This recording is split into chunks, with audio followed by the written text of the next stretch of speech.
Hi class and welcome to online marketing. Today we usually have a face-to-face class, but it is a holiday today, so we're missing out on that class. So I've prepared this PowerPoint for you to watch, and this is in addition to your usual asynchronous class. Anyway, welcome to online marketing. We have a very full and fun-packed 4 weeks ahead of you, so let's get started.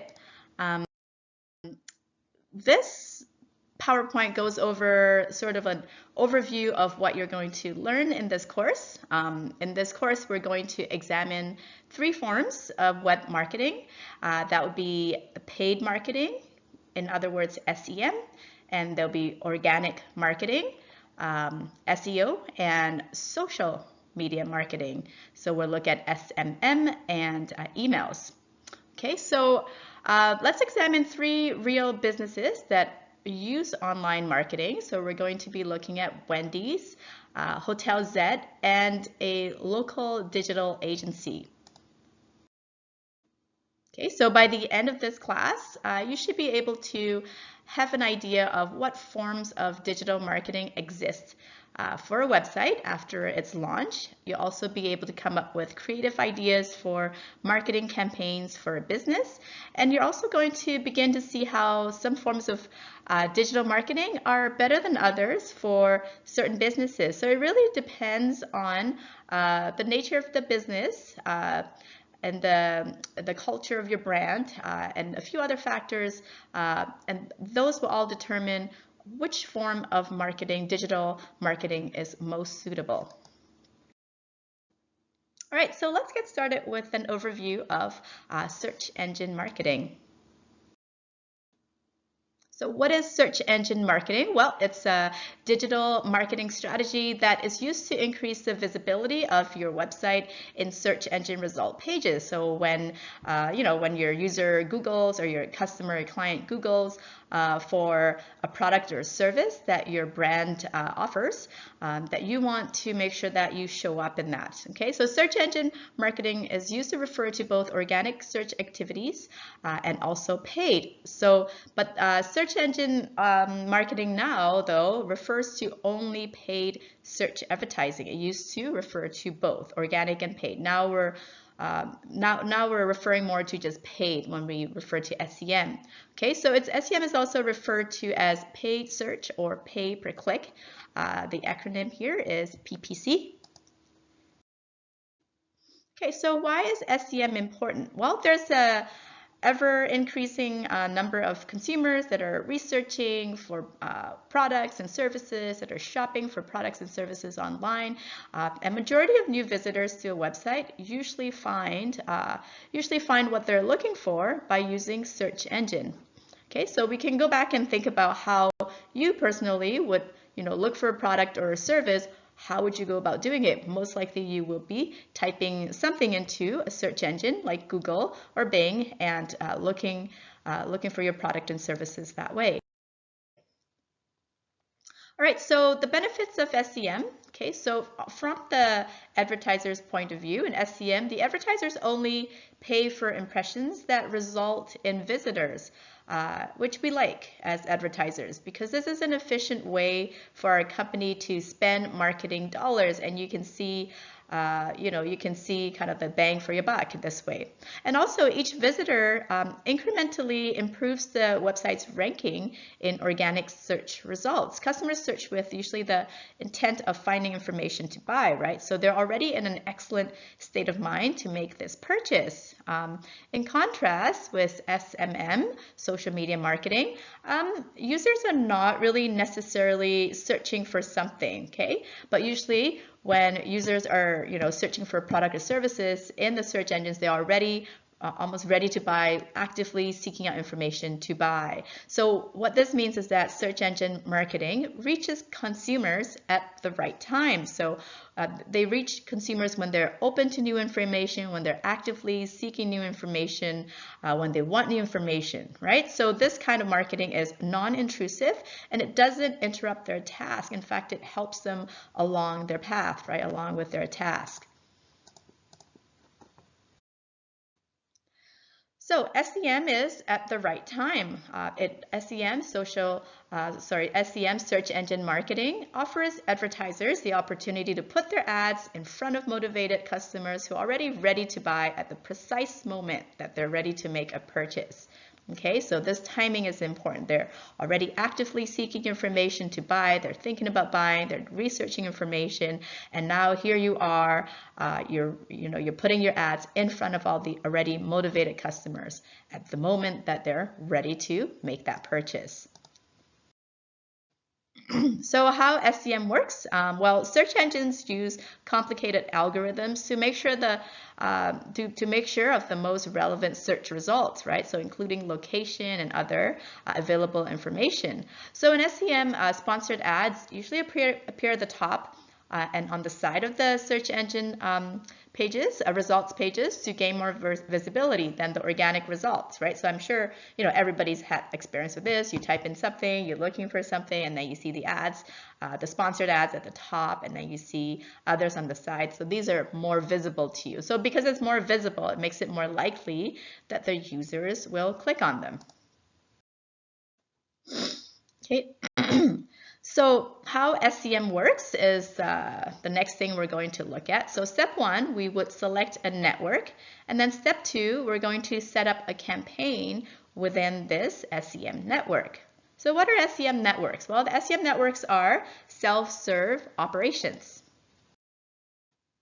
Okay, so we'll take a look at what SEM networks are. So search networks. So we're already familiar with this. We just don't know what they are, right? So examples of SEM networks are Google Ads, so formerly known as Google AdWords, okay, now known as Google Ads, and also Bing Ads. Okay, so let's look at Google Ads first. Google Ads is actually 2 networks. Okay, so Google AdWords or Google Ads consists of Google Search Network and Google Display Network. So Google Search Network consists of exclusively search-related websites owned by Google. And then Google Display Network includes properties like YouTube and Gmail. Okay, so altogether, Google Ads is a much larger network, so almost twice the size than Bing. Okay, so Bing is the other network. So Bing Ads, they allow customers to buy ads on both Yahoo's network of websites and Bing's network. So the pricing is lower than Google Ads, and marketers may be able to get a better rank for competitive keyword phrase for less than they get on Google. Okay, so some also report that click-through rates are higher as well. Anyway, so let's look at how SEM works. So step number 1, we know that there are 2 main networks, Google and Bing. Okay, so you would select one of them. And then step 2, you would set up a campaign within the chosen SEM network. Okay, so let's take a look at the Google Ads or Bing Ads account structure. Okay, so we have AdWords accounts. So we start with the accounts, and then we have the campaigns. So let me get my highlighter here. So we have the AdWords account, and then we have campaign underneath that. So you may have campaign 1, campaign 2, and under each campaign you have ad groups. So you have ad groups 1A, ad groups 1B, and under each ad group you have keywords and you have ad text for the ad.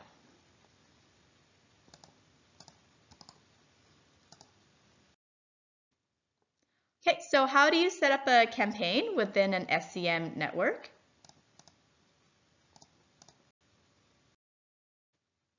Well, so ad campaigns should really focus on similar products or services. So it always helps best when we look at an example, right? So let's say, for example, we have a hardware store. One ad campaign could focus on fall products like leaf blowers, rakes, and leaf bags. Another campaign could focus on power tools. So next we have the ad groups. So the ad groups under the ad campaign allow for each campaign to be even further subcategorized for relevance. Okay, so one ad group could be for different types of rakes or varying models of leaf blowers. So for the Power Tools campaign, okay, so previously it's a fall tools campaign. So now for the Power Tools campaign, one ad group could focus on power drills and another ad group could focus on circular saws. So this level of organization takes longer to set up initially, but the rewards make this effort really worthwhile in the long run. It's a lot more work from the beginning, but like the results or the results that you get are much more if you organize it properly from the get-go. Okay, so to recap, first you need to create an account, an AdWords account, and then you create an ad campaign. Okay, so you have the fall tools and then the power tools here, and then you would have different ad groups underneath there. Okay, so under fall you might have leaf blowers, and then you would have maybe power tools there, rakes, and then leaf blowers, things like that. Okay, and then each ad group would house keywords and text for the ads and landing pages. And we'll talk about landing pages in more detail later. Okay, so the importance of ad groups. Most search engines look to your ad group organization to determine which keywords your ads will show in response to, what your ad will say when it runs, where the visitor is going to be taken when they click on your ad, and you're deciding who to advertise to, what to say to get to their attention, and how you're going to make your final pitch when you set up an ad. Okay, so let's take a look at the steps. Setting up a campaign with the SEM network. So first you conduct a keyword research, okay, so that you can select a set of keywords that are related to your product. Then you select a geographic location for the ad to be placed within. Then you create a text-based ad to display in the search results. And then finally, you're going to bid on a price that you're willing to pay for each click on the ad. Right, so number one is to do research on keywords, right? So let's learn a little bit more about keywords. Okay, so advertisers bid on keywords that users of Google or Bing might enter when they're looking for certain products or services. Okay, so to get the right keywords, you need to do keyword research. You need to know about keywords and account structure. Okay, so let's take a look at keyword research first. Okay, first you need to conduct a comprehensive SEM keyword research. So this means identifying keywords that are relevant to your business and that your customers, your prospective customers, are likely to use when searching for your products or services. Note that how you think of your products or services might not be the same way your clients or your customers would think of your product. Maybe terminology or words that you describe your own product will be very different than what your customers or clients would be using to describe yours. Okay, so use keyword tools. In the actual PowerPoint file, this is a link, and that will take you to online keyword tools. So look for keywords that you should be bidding and also identify negative keywords. So search terms that you should exclude from your campaigns. So what are negative keywords? So negative keywords aren't like bad words and not, terms with negative connotations. Negative keywords just means irrelevant terms that are highly unlikely to result in conversions. So for example, if you sell ice cream, you want to exclude the keyword ice cream recipes, right? If you're selling ice cream, you're not selling recipes, and you don't want to get people who are, looking for recipes, okay? You want ice cream, not ice cream recipes. So recipes would be a negative keyword. Okay, so when you're thinking of keyword, think of the search intent. Search intent is the likelihood that a prospect will complete a purchase or other desired action, like subscribing or whatever, or joining membership, things like that. So whatever action you want them to perform, search intent is the likelihood that the prospect will complete this action after searching for a given term. So some keywords are considered to have high commercial intent. So it's a strong indication that the searcher is already wants to buy something. They're ready. So examples are buy, discount, sale, for sale, okay? Deals, coupons, free shipping. So these are indications, words that indicate that your customer is ready to buy now.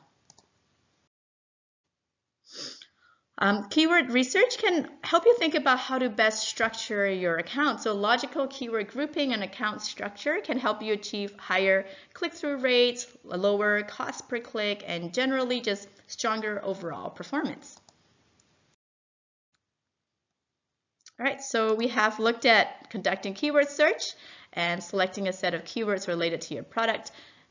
We need to select a geographic location for the ad to be displayed within. Okay, then next create a text-based ad to display in the search results. Okay, then finally bid on a price that they're willing to pay for on each click on their ad. Okay, so let's look at ads. So text-only ads, producing a text-only ad, you would enter a headline, you would enter text for the body of the ad, and then a call to action, okay? And then of course a URL for the hyperlink. So there's other types of ads, not just text-based. There's product listing ads, PLAs, also known as shopping ads, which are a bit more visual. There's product-based. These are product-based advertisements that allow consumers to see important information at a glance, like price and reviews. So a little bit more detail to it. Okay, so text ads, they are really the first point of contact. They should be compelling, should be targeted text ads, because this is crucial to high performance campaigns. Text ads are the first contact that a potential customer is going to have with your site. Even before they go to your website, they're going to see that chunk of text first, right? So the customer, think of it, the customer searches for something related to your business, and then your ad shows up in the results, right? So whether or not they click on your ad really depends on how powerful your message is and how relevant they think it is to what they want. Okay, so the benefits of a well-written Google Ads is that you have improved click-through rates, you have better quality scores, you have lower cost per action.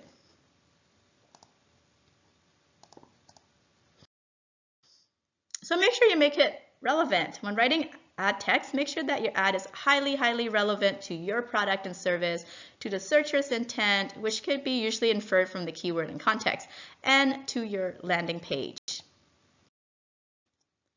Okay, so here's an example of a PPC text ad. Okay, so commercial, outdoor umbrellas, restaurant, patio umbrellas, the food service supplier for over 2,500,000 restaurants, bars, and kitchens owners. So you have a headline there, right?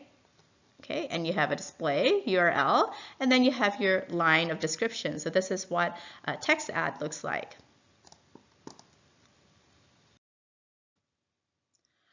Okay, so note that there is limited character count. So you want to write an eye-catching, compelling message that contains the relevant keyword at least once. If you're selling leaf blowers, make sure that the word leaf blower is in there. Okay, make sure that you communicate your unique value. Okay, so the benefits of your offering and why people should visit your site to learn more. Okay.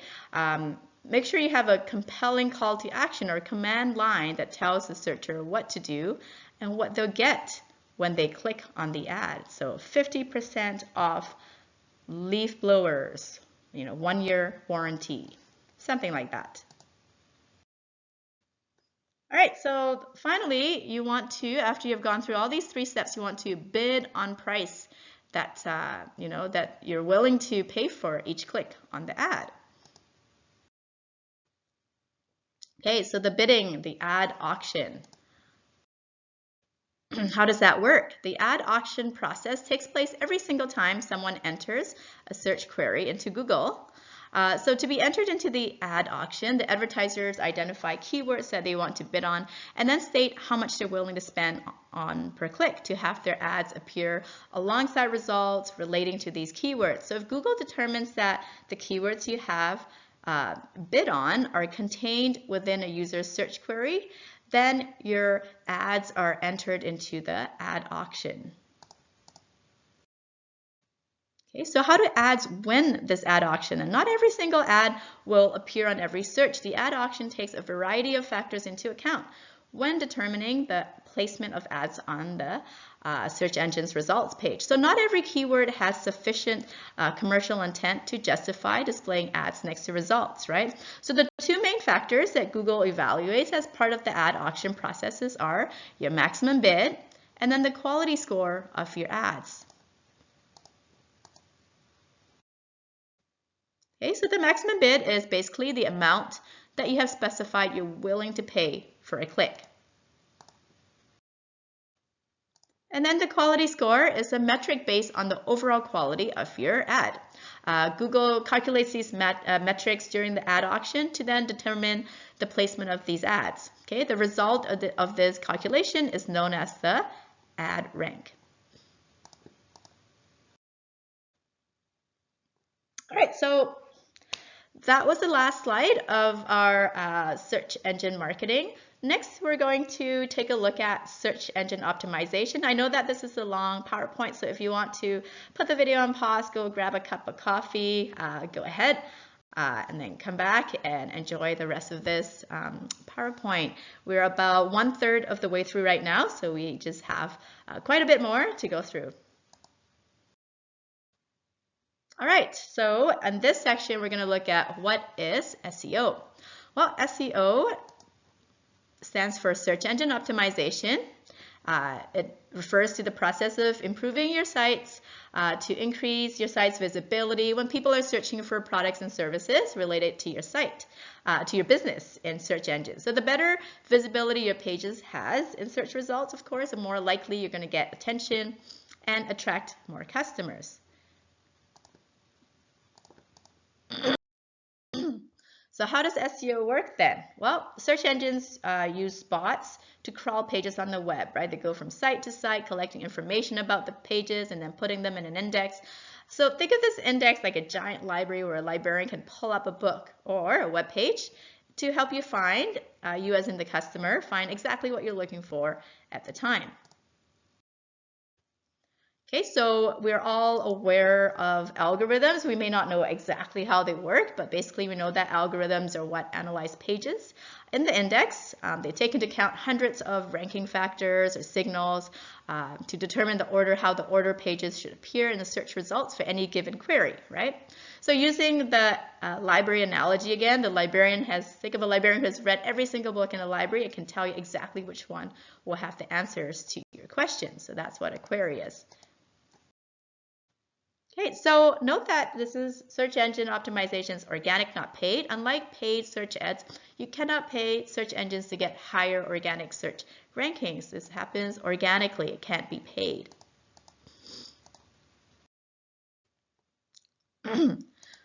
So the topics we're going to cover for search engine optimization is types of search engine optimization factors, content and search engine success factors, site architecture and search engine success factors, HTML code and success factors, trust, authority, and search rankings. We're going to look at user context signals and rankings. We're going to look at toxins and search engine spam penalties, and we're going to look at emerging verticals in search. So let's take a look at those topics one at a time. Okay, so starting off with types of SEO factors. So we have on-page SEO, which has to do with content, architecture, and HTML. And we have off-page SEO, which has to do with reputation, links, and user. And then we also have toxins. So SEO factors, they all work in combination. These factors do not work in a vacuum. So everything really depends on each other, and the algorithm looks at how all of them work together. Okay, so well-optimized HTML titles, it's not going to compensate for poor content. You might have the best titles in your HTML, but if you don't have good content, it's not going to help you. Okay, and likewise, if you have a really fast website, it's not going to help you if the search engines can't easily crawl your pages. So having several positive factors can increase your odds of success, but negative factors can worsen these odds. All right, so let's look at on-page SEO factors. We have content, architecture, and HTML. So on-page search ranking, factors are almost entirely within the publisher's control. Okay, this is something you can control, the on-page stuff. So here you want to balance serving the needs of your audience with making your pages search engine friendly, right? You want to have the title of your page or article, the depth of research, keywords used, all that stuff should be used with your audience in mind. Okay, so the headings, anchor text, they should all provide clues for search engines regarding the relevancy of your content. Your site architecture should also help search engine crawlers navigate your site so that they can find what they're looking for. But you also have to make sure that your content is still readable for the for the audience. Like, don't write for the algorithms, don't write for the bots to crawl, and make sure that you have good content that it makes sense, is logical to the person that's going to read your site. Okay, so that's first and foremost, most important thing. All right, so the next we have the off-page SEO factors. So here we're looking at things like reputation, links, and user. So the search engines don't just evaluate the on-page stuff, what's on the page and visible to users. The off-page ranking factors are typically out of your direct influence. So you as the creator or publisher, you don't have direct influence over this. Search engines evaluate reputation, the quality of the site's backlinks, or the user's geographic location, even many other factors to deliver the most relevant results, right? So although these factors aren't easy to control on a per page basis, they still need to be taken into account when optimizing your site for search. All right, so next is toxins. When you have done well with your content and reputation, SEO benefits the search engines just as much as it benefits other sites. So SEO helps search engines provide users with better search results, right? So when you use SEO techniques that aim to manipulate ranking signals, when you're looking for some kind of unfair advantage over your competition, this could really backfire. So for example, if you put too many keywords in, your site is going to start looking spammy. If you have too many links to irrelevant or spammy sites, it's going to be grouped as spam and shady techniques. So these are things that are called toxins, and using them really results in your pages receiving a ranking penalty or even getting banned, like blacklisted from the search results entirely. So you have to be really careful that you're using proper techniques and good standards, and you're not trying to be manipulating results. All right, so let's take a look at content. We talked a little bit about content just now in a previous slide. Let's take a look at it more. Okay, so blog articles, product pages, and about page on your website, and testimonials. So these contents are really the foundation to support all your other SEO efforts. When you talk about content, we look at quality, research, keywords, freshness, and whether it provides answers to your customers' questions or not.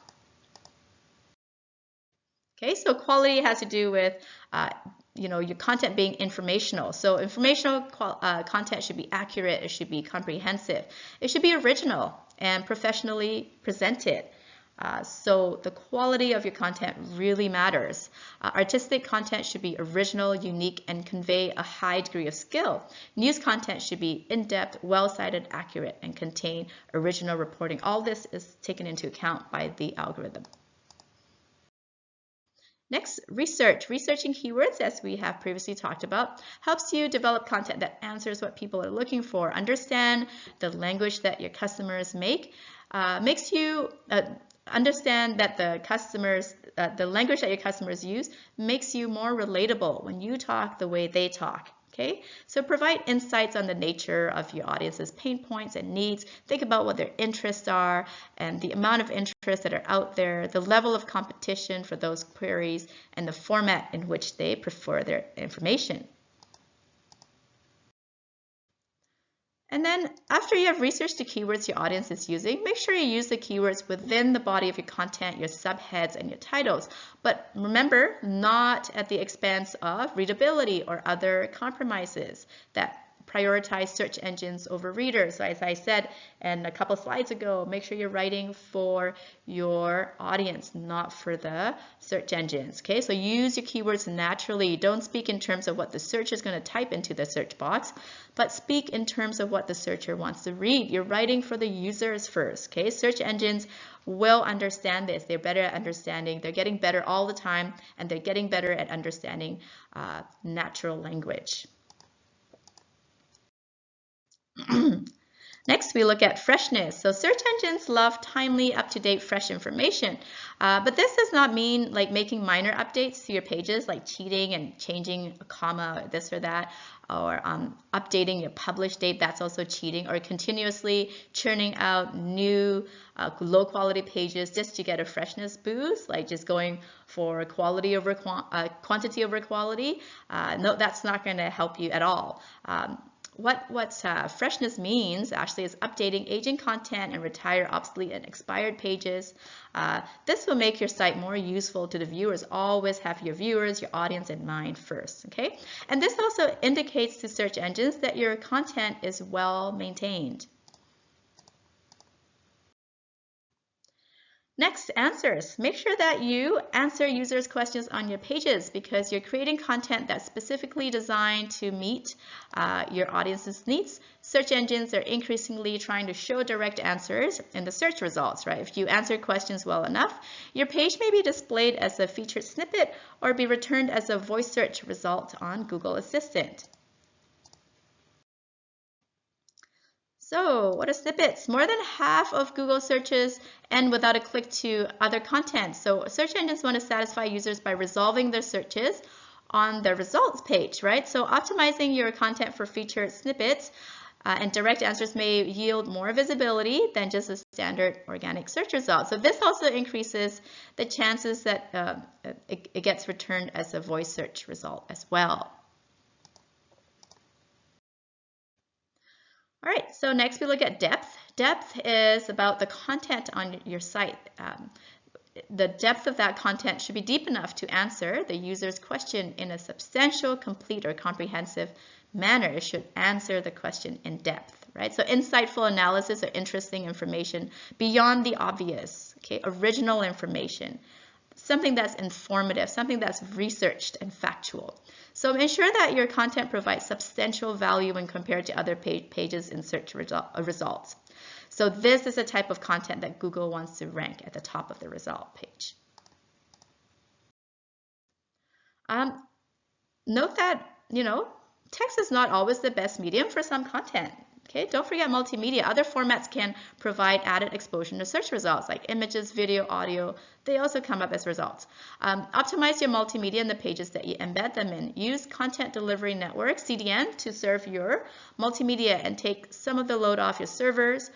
This can keep load times down, great for site speed and user experience. Okay, make sure that you still use text though, even if you're using multimedia. Use descriptive text to supplement your content. Provide context to the search engines and users, right? Because, we can't read images, right? You have to use alt text and captions. Same as for podcasts and videos. Add a transcript so it could be read, okay? It could be picked up by the bots. All right, next we're gonna look at architecture. So site architecture is important. I don't know if you've taken previous classes with me, but I also emphasize this when it comes to web content. Architecture. This affects the findability and usability of your site. Good architecture makes content easier for search engines and for users to access and navigate. Okay. Let's go over to the next There we go. So in terms of crawling, search engines, we know that use web crawling software, right? So Googlebot or Bingbot, they crawl to read your site's pages and then they compile them within a searchable index. Okay, we talked about this. So when searchers enter a query, the search engine then scans this index to filter and rank the relevant pages. So if your site is not crawlable, then it's not going to get included in the index and it won't be visible in the search results. Meaning that it can, that can prevent your site from surfacing in search results. Improper internal linking, slow page load speeds, URL or errors, user access prompts, showing web crawlers, something different than you're showing the user. All these things can prevent your site from surfacing in search results. So do not do all these here. Do not have improper internal linkings. Make sure your pages load fast. Make sure there's no errors in URL. Make sure that you're not showing web crawlers something different than what you're showing the users. Okay, so Googlebot now supports Chrome 74, so more JavaScript apps can now get crawled by Google. So Google can now crawl JavaScript links before it couldn't. Anyway, but this is only relevant for Google and not for other search engines, though. Keep that in mind. So it's still safer to adhere as closely as you can to plain HTML for the most important code of your website. This includes navigation so that the crawlers can discover all your pages. Make sure you do your navigation in HTML. Okay, to increase crawlability, of course, you make sure that all your links work. This can improve crawl efficiency. Make sure you have clean, up-to-date HTML and XML sitemaps to make it easier for search engines to crawl your site. All right, to do with mobile devices, most searches originate from mobile devices, right? If you think about how you search for things, you're usually on your phone.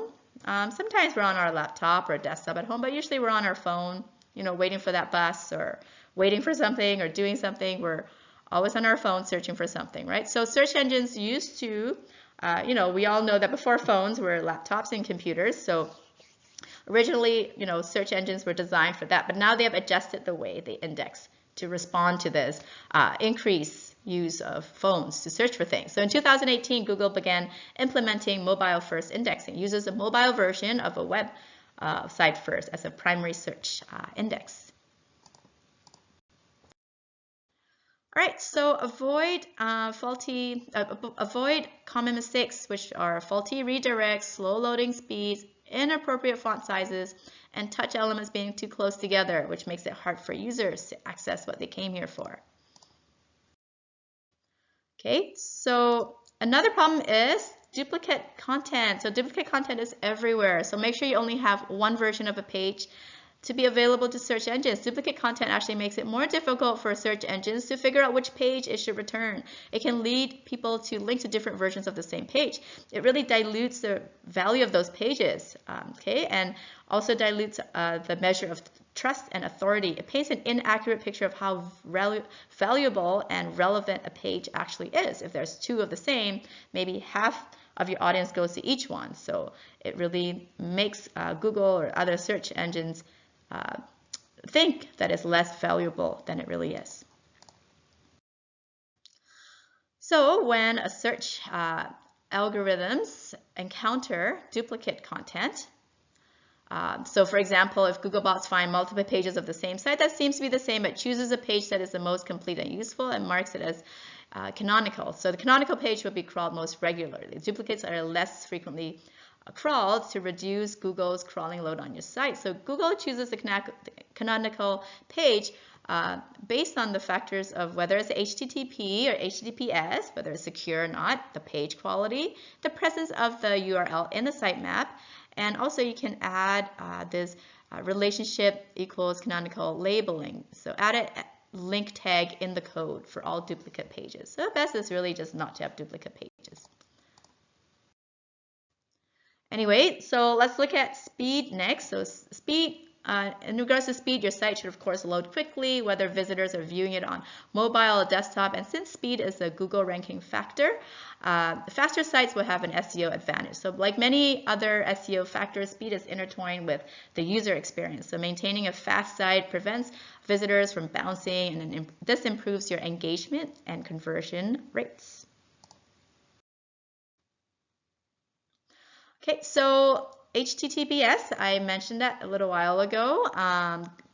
Google has really pushed websites to migrate to the HTTPS servers. This is in order to provide better security to searchers, right? So in 2014, Google actually started giving a small ranking boost to secure HTTPS sites. And in 2018, the Chrome browser actually began marking pages that don't use HTTPS as not secure. I'm sure we have all come across this at one point or another. You get to, you click on something to go to a site and say, oh, Chrome will say, this is not a secure site, and it looks like a big red warning, and which makes us not want to go to it, right?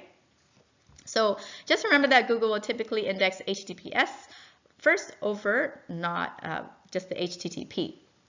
Not the secure site. So, which means that it is important to have SSL certificate whenever you have a site.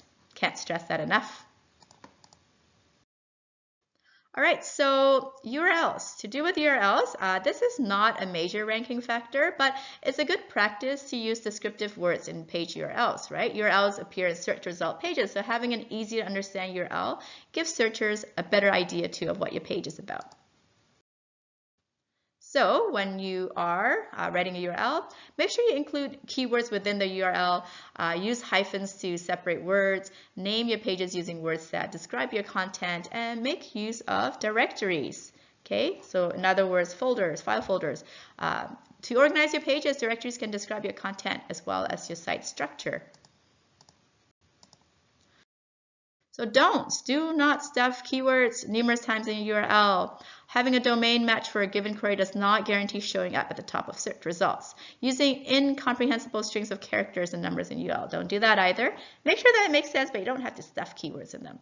And then for evergreen content, meaning content that you don't have to update, don't put a date in your URL. It would just, time just moves on. So even though you put in a date that you think is current, of course, given time, that's going to be just outdated. So just leave the date out. Next, we're going to look at HTML. So in terms of HTML code and search engine success factors, HTML text should send clues to search engines about your content and then enable that content to render quickly. Okay, so let's look at titles. HTML titles are the most important HTML signal that search engines use to understand what a page is about. Your titles convey what your pages are about to users as well as a search engine. So the HTML title tag shows the clickable link in the search result. Okay, so make sure your HTML title is concise, unique, and descriptive. Okay, so what are the titles? They're the thing that shows up in the tab, right, in your browser. So make sure that your title accurately reflects your page's content and feature the keywords. But again, make sure you do not do keyword stuffing in it. Only put the keyword in if it makes sense and don't overdo it. So descriptions are also important. The meta description tag is an HTML element that can be used to suggest how you would like your pages to be described in the search listing. So descriptions are what appears below the headlines, right, in your search results, if you think back to that example that I showed you. So technically it's not a ranking factor, but it's a success factor, meaning that a well-crafted description, a well-written description will entice the users to click on your result over others if they see that it's to the point, well-written, describes clearly, and also relevant to what they're looking for. Then they'll click on it, right? So Google, note that though you might have written this lovely description, but Google may not pick yours. As with titles, the search engines might not always pick the description you provide. If you want your own title and your own description to be used, make sure that they're really representative of what the document's about. So if Google finds that, what you wrote in your description isn't really what your page is, they're not going to use your description. Okay, they're too smart for that. All right, so headings. The purpose of headings are to make sure that you can quickly scan the page to understand what it's about and also know whether you want to spend the time to read it completely, right? So having clear semantic headings is useful for search engines to understand the pages, and it makes your content more accessible to users. So use keywords like your H1s and H2s to give search engines a better idea of what your page is about. And make sure you're not spamming your headings with keywords. Just, number one rule, just don't ever spam, really.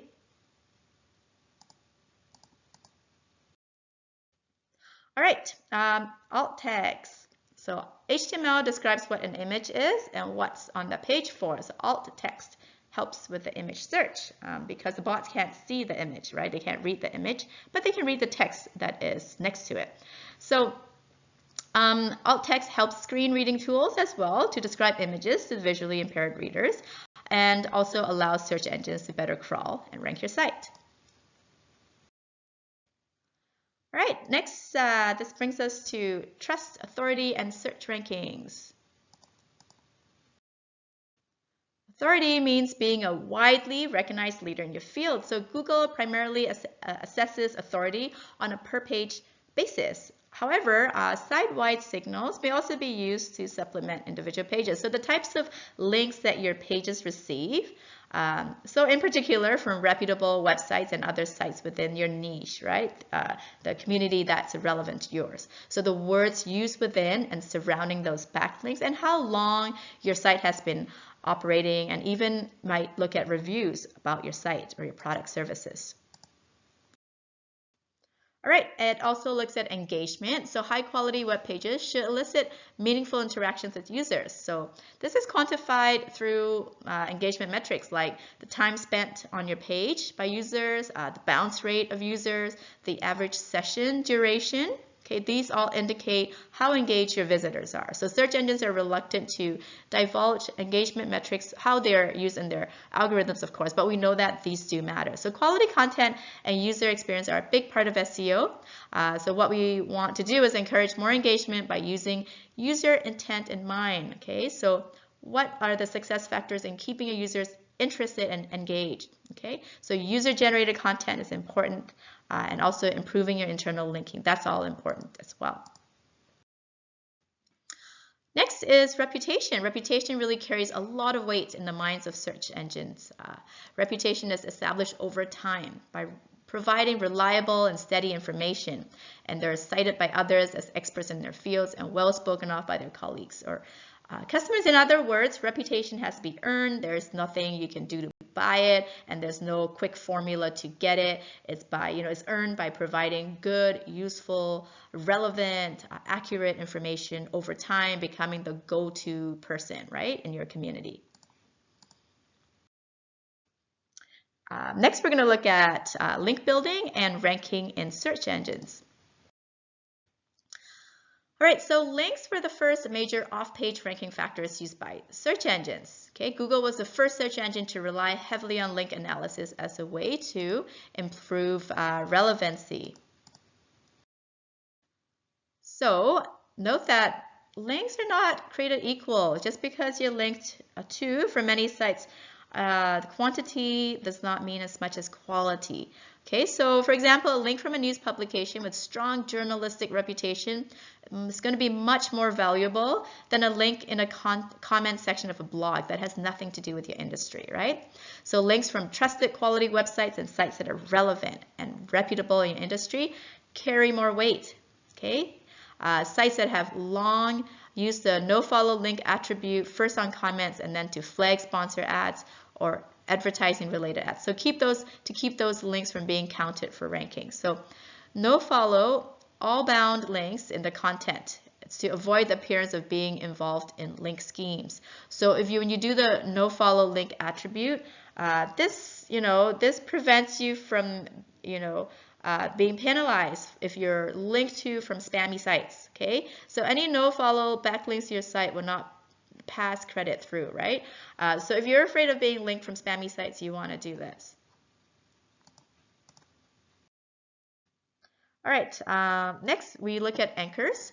The clickable text used in a hyperlink. That's the anchor. Anchor tells search engines about what the associated link targets are about, but they've been overused and spammed up in the past. So, use it carefully. They also give context to users. They tell the user what content, what the target they're about to click on is about. Okay, make sure that it matches. If your link says recipes, when users click on that link, it should go to a page of recipes, not to sell you something, right? All right, so do's and don'ts. Basically, use natural, grammatically correct language, use relevant words and terms, stick to the highlighted, underlined, and anchor text users are used to, and keep it concise.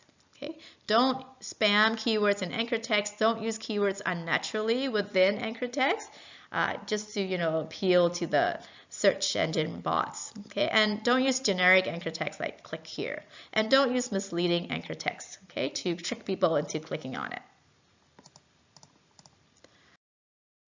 All right, backlinks. Backlinks or inbound links are links pointing back to your pages from other sites. So they send signals to search engines indicating the relevance and quality of your site. So a lot of these links can add up to search engine optimization success, right? The quality of the backlinks matters over quantity. Again, the quality matters over quantity. Make sure you avoid comment spamming, link buying, or guest posting schemes and link exchanges. Don't do these things to get your backlinks, okay? It doesn't matter how many links you have to your site. If there are spammy links, it's not good, and they will get penalized by search engines. Next, we're going to look at user context signals and search engine rankings.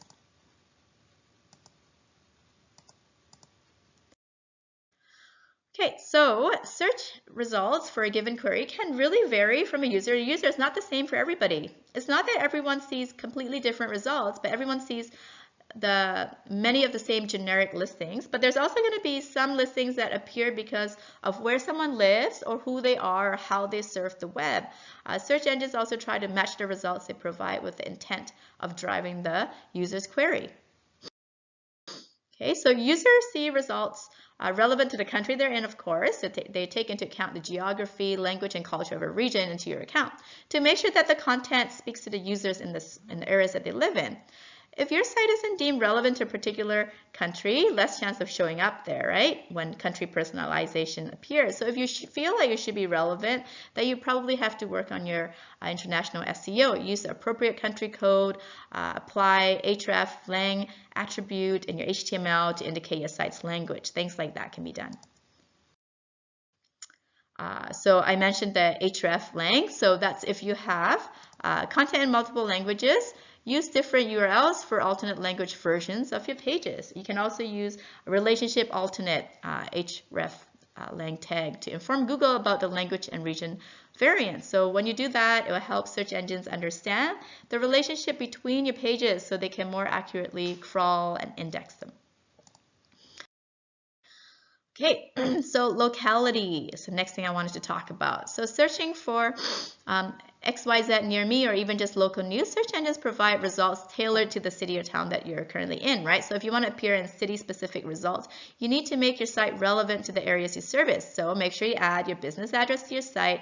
Make sure you configure your Google My Business listing. Make sure you establish a presence on industry-specific verticals like Yelp or TripAdvisor. If your brand has several locations, mention these in the neighborhoods and cities of your site as well. Okay, Google may personalize results based on immediate context from recent search. So if you're a user that have been searching for rock music related content, then a search engine might contextualize that results for the next search. So for example, if you listen to lots of rock music and always like Googling like bands and stuff like that, if you type in Queen, that is probably going to show the band rather than someone who hasn't been looking at rock music. That will probably show the actual to do with the, Queen Elizabeth or a monarch or a queen, right? So, or chess even, right? If it's somebody who's been looking at a lot of chess information. Anyway, so improve your content and user experience to make a meaningful impression on that fosters brand loyalty. So over time, this will encourage users to seek out your domain in search results, even if it's not the top result. All right, Next, we'll look at user experience. Search engines don't just want to direct users to the most relevant results. They also want to send them to pages where they'll have a positive experience. User experience has to do with site navigation, the quality of your content, speed, and whether it's easily accessible navigation or if there's a clear hierarchy of pages and content structure. Okay, so when we talk about intent, we're talking about how search engines continue to become better at measuring how well a page matches the intent, right? Different pages on your site are likely tailored to various stages of your customer's journey. Okay, you do know that the customer has, this journey that they take that gets them from the point of, thinking of wanting to buy something all the way through to actually performing that action. Anyway, so understanding how your target audience searches in different stages of that journey is going to help you craft content and keyword strategies that's going to help you ensure that you're addressing their specific needs. Okay, so there's 4 categories. Users, informational. So users in the informational section, users are beginning their research and they're looking for more information about a topic or a solution to that problem. Okay, so they're looking for informational, therefore informational. Next is navigational. So this includes a brand or company names or specific products and services now. Users may be searching for a particular model, okay, a product or service, or interest in the latest news about a particular company or brand. Okay, so they're getting more specific. Maybe in the beginning they're just looking for pants, but now navigational, maybe they're looking for a specific, they want Arc'teryx pants or Patagonia pants. Okay. Next is commercial. Users are deeper in their research and looking for more information, including the product or services page. And then there's that transactional. Now they're ready to buy. Okay. So buy, sell, pricing. Okay. So these are things that they're interested in now. Right. The last thing I wanted to talk about to do with search engine optimization is toxins and search engine spam penalties. All right, so there's always questionable tactics, right? They call them black hat tactics. So there's shortcuts or tricks that may have been sufficient to guarantee a high ranking back in the day when engines methods were less sophisticated. Please stay far away from these tactics. Please don't go for the get rich quick tactics, right? This could really result in a penalty or a ban. The engines look at a variety of signals before giving a harsh penalty though, so you might not get the harshest penalty right away, but you will likely get a penalty. So do not, basically my message to you is do not go for the shortcuts, okay? Earn your way up.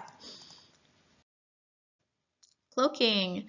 Cloaking is showing search engine crawlers something different than what you present to the user. So these are things you should not do. So you should not cloak, okay? This, when people cloak, they potentially use this trick to trick users to visiting irrelevant or harmful pages. It's not something that can happen by accident. It's a very deliberate attempt. So if you're caught, expect a very heavy penalty.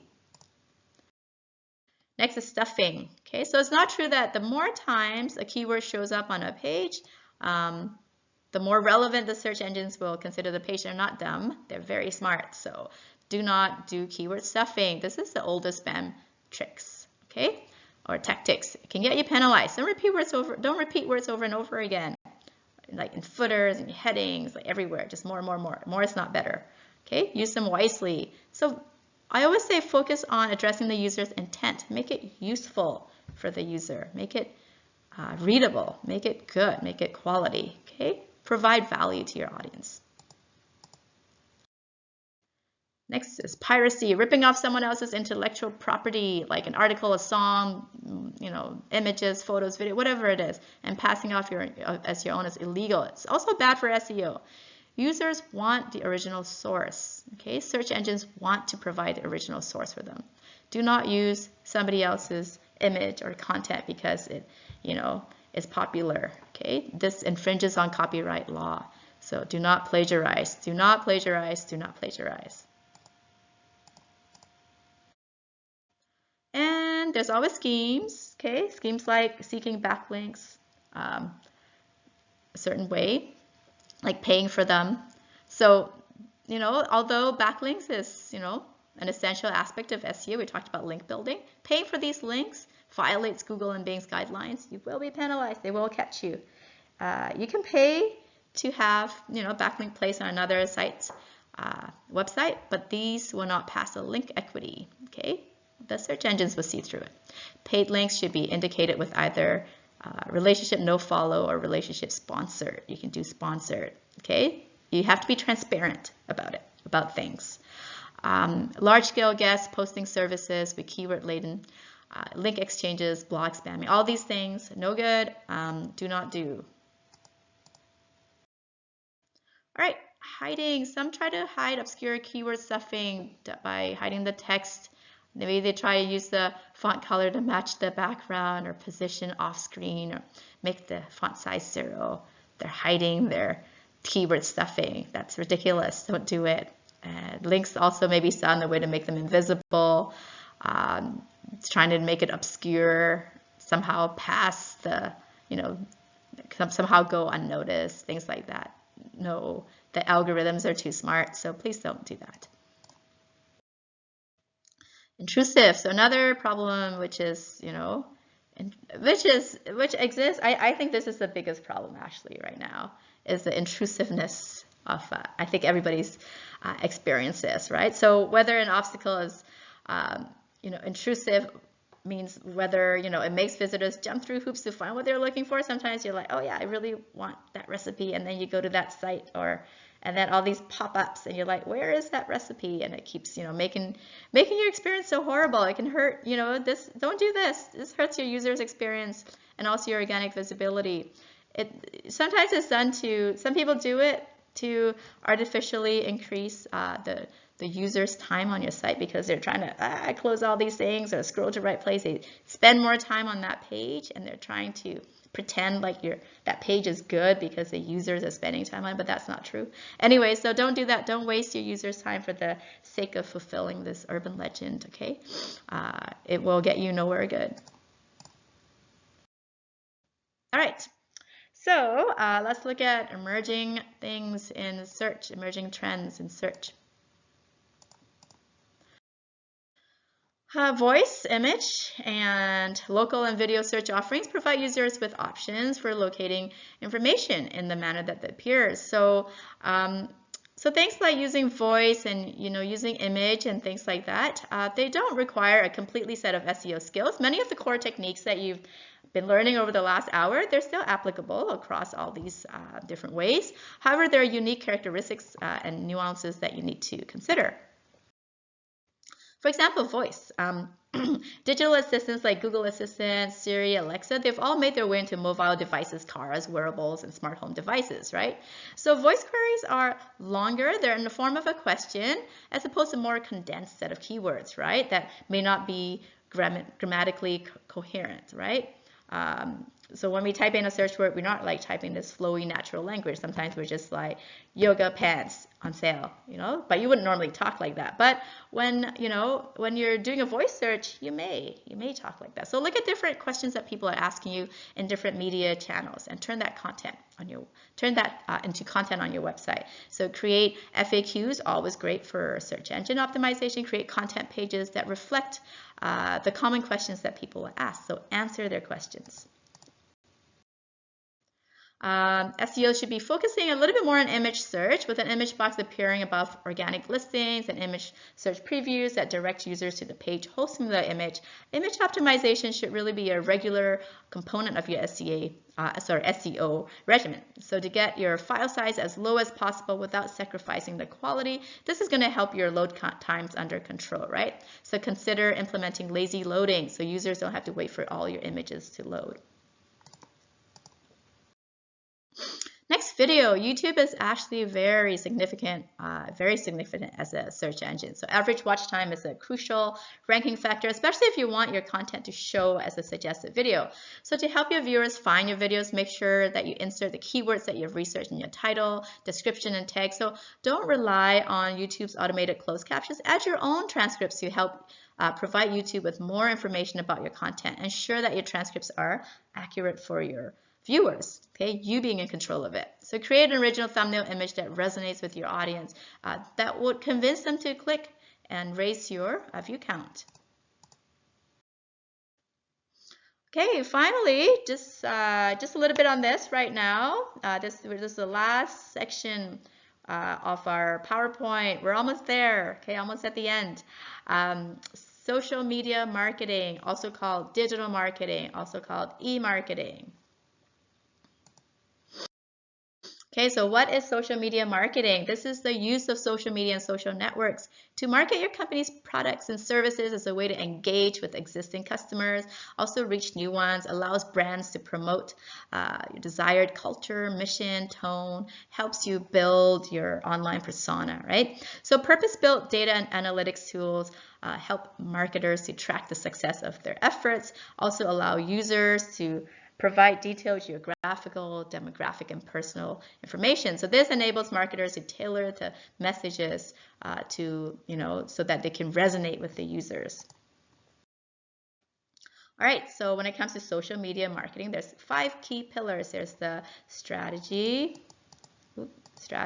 there's planning and publishing, there's listening and engagement, analytics and reporting, and then advertising. Okay, so when we talk about strategy, we're talking about determining goals. So you have to have a good social media marketing strategy with clear goals, specific plans to reach those goals, and it must be measurable. So a sound social media marketing strategy is the backbone of your social media presence. You want to create valuable content. You want to drive engagement and increase conversions. So next is planning and publishing. Okay. You want to know your audience. You need to know the demographic of your audience in order to connect with them. Who are they? What do they want? How do you talk to them? So focus on quality. The quality of content is just as important as the quantity of content. And think about your brand. Keep in line with your brand's values. Okay, this is crucial. There may be trends that come and go, but your brand has to stand for something and be committed to what your brand stands for. Be consistent as a regular publishing schedule. This keeps people coming back for more, right? When they know that what to expect. All right, listening and engagement. So monitor what users, customers, and others are saying, okay, about posts, brands, and any other business assets, right? So pick up on new trends. Be aware of what they are. Pick the ones that are relevant to you. You don't have to pay attention to all of them, but be aware of them. Identify new streams of income, gain industry insights, and these are all done by listening and engaging with your audience. Okay, and find influencers in your niche. Who are those that influence your community? This requires the adoption of social media engagement tools. Okay, analytics and reporting, an important part of social media marketing. Tracking and collecting data. Analytics is like a course of its own. Okay, we will touch on this in this course. We'll learn about, the basics of it, but this on its own, it's its entire thing. Anyway, so basically tracking and collecting data, we do this to understand user behavior, to refine our strategy, to find which platform works best for your brand, discover the best times to post, things like that, analyze your competitors and where you stand. All right, so this brings us to advertising. So there's 3 main types of social media advertising. There's organic, okay, advertising. So the content that picks up views naturally and you don't have to pay for. You work for it, you earn it, but you don't have to pay for it. There's a paid, so content that an organization sponsors and therefore costs money to post. And then there's earned, content that has been given freely in the form of shares, likes, and comments. Okay, so ways to advertise on social media. You can create content like posts and videos. You promote content, create posts that are promoted or sponsored. You can engage with people, get active in groups related to your industry, interact with influencers in your industry, and so on. You grow a following. You get people in your industry to follow your brand by creating and sharing content that appeals to them. Get downloads, offer PDFs, white papers, PowerPoints, slide shares, whatever, videos, podcasts, things like that on your social media profiles. So overall, you want to focus your content on a specific niche or a demographic. You want to build connections with influencers, brands, and customers that you can build relationships with. You want to add value with your content and comments, and ensure that you're accessible on social media. Let your customers know that they can reach out to you. There's different types of social media marketing. There's so many. Okay, so there's content marketing or content creating. There's advertising, sponsorship. There's influencer marketing. Okay, there's social media management, community management. You can do paid media. You can build your following. You can contribute to forums. You can get reviews. There's so much out there. Okay. We're not gonna, we're gonna cover, so if you're feeling overwhelmed at this point, don't worry. We're gonna spend the next month covering all of this. This is our first class. This is an overview of all these concepts that we're gonna learn and put into practice where we can, okay? So don't feel overwhelmed. Anyway, back to the slide. Social media marketing trends. So organic, they say that organic reach is now down, okay? So that's word on the street. They say that social is now becoming pay to play. Okay, so it's becoming less organic, more paid in the social media realm. So once upon a time, a social media user could post compelling content and just easily grow their social media following. Today, most social media platforms are making it increasingly difficult to build this organic following because, of course, because they want businesses to spend on advertising because after all, they are a business themselves, right? Makes sense. So therefore, there's a trend that social is not becoming pay to play and isn't this like organic environment as much as it used to be. Social media companies make their money from advertisements. So social media is only free for users because advertisers are paying loads of money to reach those users. So the user is a product. To reach them, the brands have to pay, right? All right, so what are the social media platforms? I'm sure you're aware of all of these: Facebook, Instagram, Pinterest, TikTok, YouTube. So Instagram, Pinterest, TikTok, influencer marketing is huge on those platforms. YouTube, DIY, filming, post-production, editing. LinkedIn, we have LinkedIn groups sharing industry-related knowledge is big on in the LinkedIn community. Quora, building reputation as an expert on your topic. Reddit is a unique community. And Snapchat is fleeting and short-lived, is good for live events. All right, so that was a lot. That is it for today's overview PowerPoint presentation. So at this point, if you're feeling like, my brain's going to explode, or how am I going to learn all of this in the next 4 weeks? Don't worry, we will get to it. Some of these concepts, topics we'll cover in more detail and get to actually apply it more than others, but we'll do what we can. I have some cool, fun, exciting projects for you guys to work on, so we'll get to it. Now, take a break after this and then continue on with class 2 when you're done. All right, take care. I'll see you in a bit. And these are the sources to the information in this PowerPoint. If you're interested, you can click on them in the PowerPoint file and go to them for supplementary reading. All right, take care. I'll see you in a bit.